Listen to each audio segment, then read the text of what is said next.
Good morning student. आज हम पढ़ेंगे ग्रामर में 4th चैप्टर है अलंकार। अलंकार किसे कहते हैं, सबसे पहले ये देख लें हम। वस्तुतः भाषा को शब्द तथा शब्द के अर्थ से सुसज्जित एवं सुंदर बनाने की सार्थक यानी अर्थपूर्ण प्रक्रिया के दौरान जो अलंकार का प्रयोग किया जाता है,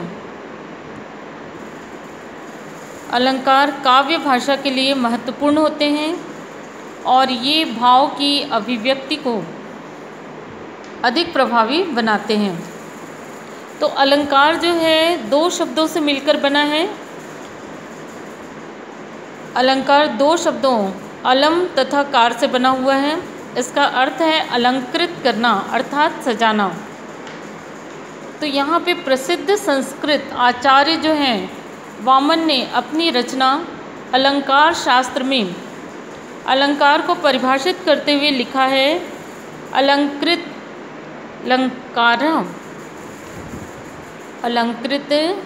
अलंकारा अर्थात जो किसी को अलंकृत करे वह अलंकार है। जिस प्रकार गहने स्वर्ण के बने होते हैं, पहनने वाले की शोभा को बढ़ाते हैं, है ना। जिस तरीके से गहने जो हैं उसको पहनकर लोग सुंदर दिखते हैं और गहनों के द्वारा लोगों की शोभा बढ़ जाती है, ठीक उसी प्रकार काव्य में अलंकार सुंदर वर्णों एवं अर्थों से निर्मित होते हैं तथा ये काव्य को आकर्षक बनाते हैं। तो कवि अपनी कविता में जिन विविध वर्णों, शब्दों व अर्थ योजनाओं से सजाता है उसे अलंकार कहते हैं। ठीक है, तो इसका सामान्य सी इसकी परिभाषा है कि अलंकृत करना, अलंकार का मतलब है अलंकृत करना, सजाना, और काव्य को आकर्षक बनाने वाले ये शब्द होते हैं जिन्हें अलंकार कहा जाता है।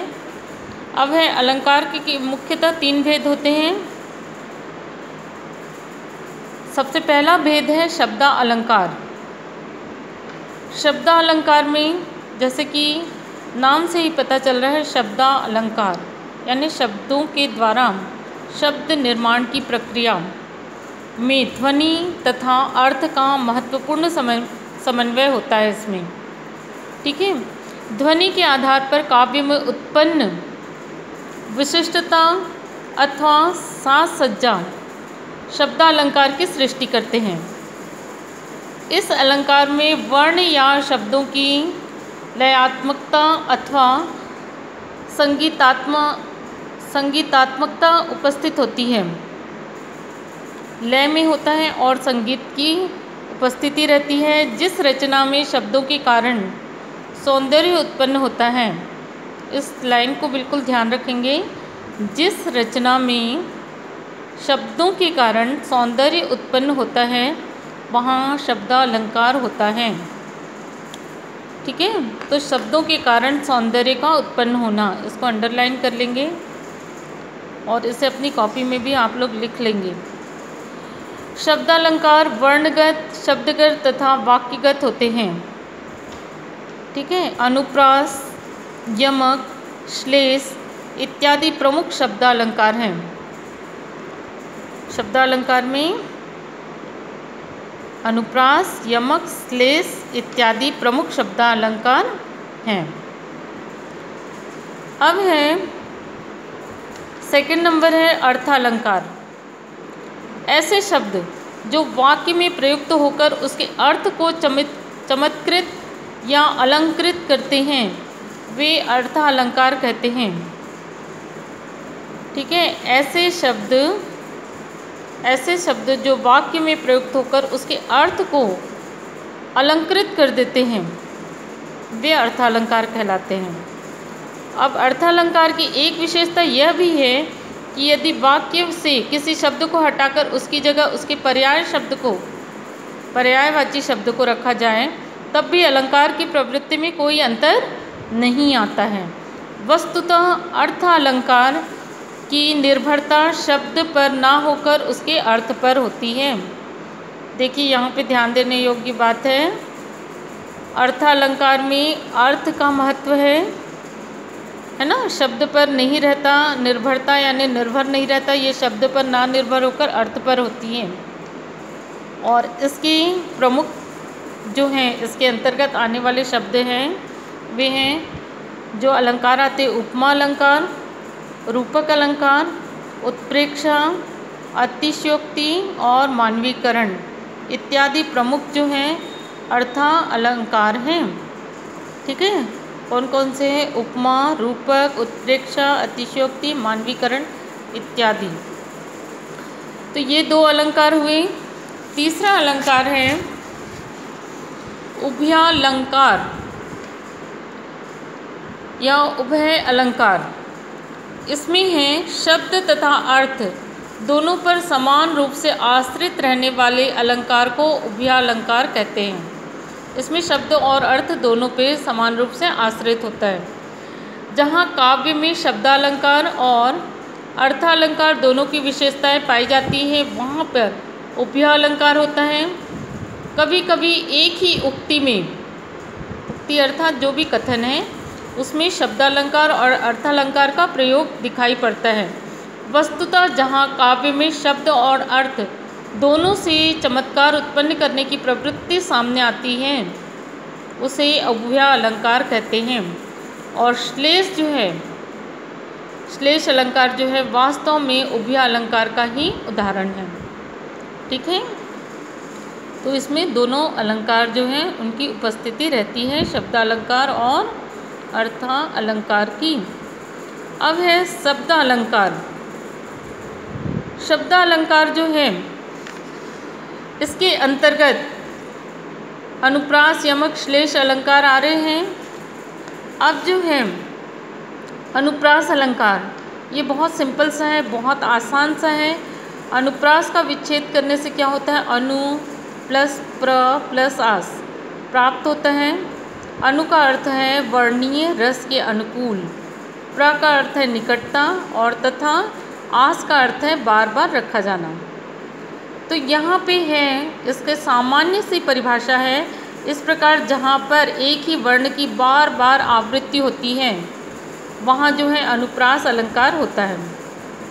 यह एक प्रचलित अलंकार है जिसके छेकानुप्रास, वृत्त्यानुप्रास, लाटानुप्रास आदि भेद होते हैं।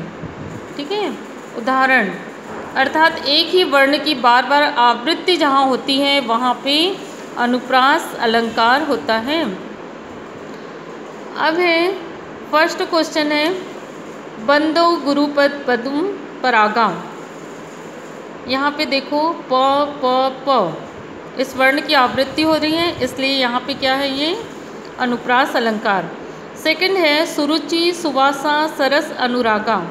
यहाँ पे सु सु स वर्ण की आवृत्ति।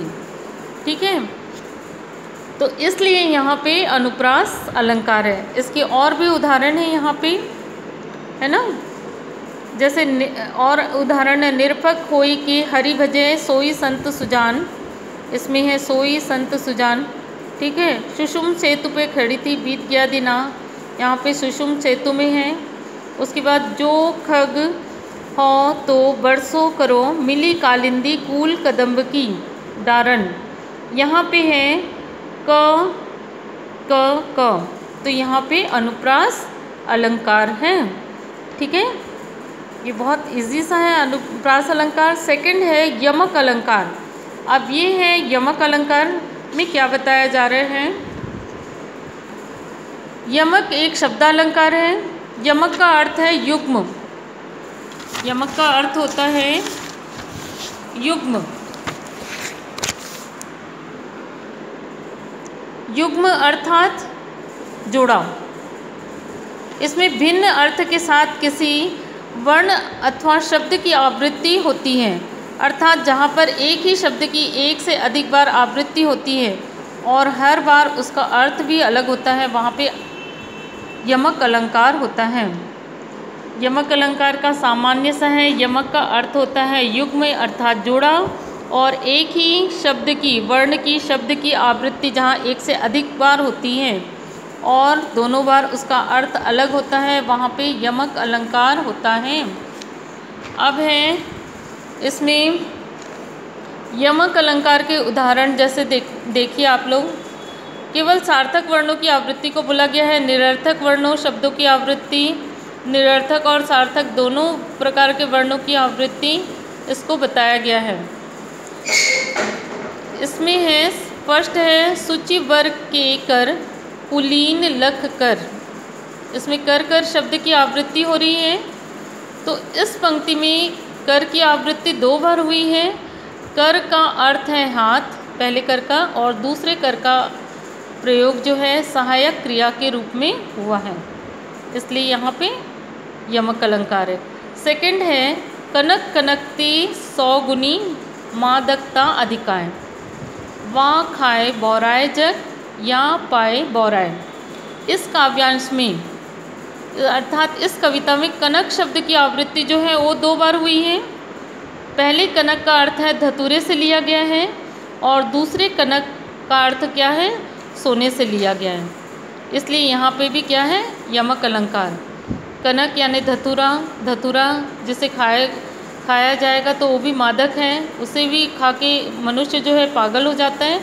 और दूसरा है सोना, जिसके पास अत्यधिक धन है, सोना है, वो भी इंसान जो है पागलों की भांति हो जाता है, इसलिए यहाँ पे यमक अलंकार है। ठीक है, इतना आज के लिए काफ़ी है बच्चों, इसको आप लोग अच्छे से पढ़िए और अपनी कॉपी में उतार के रखिए। Thank you.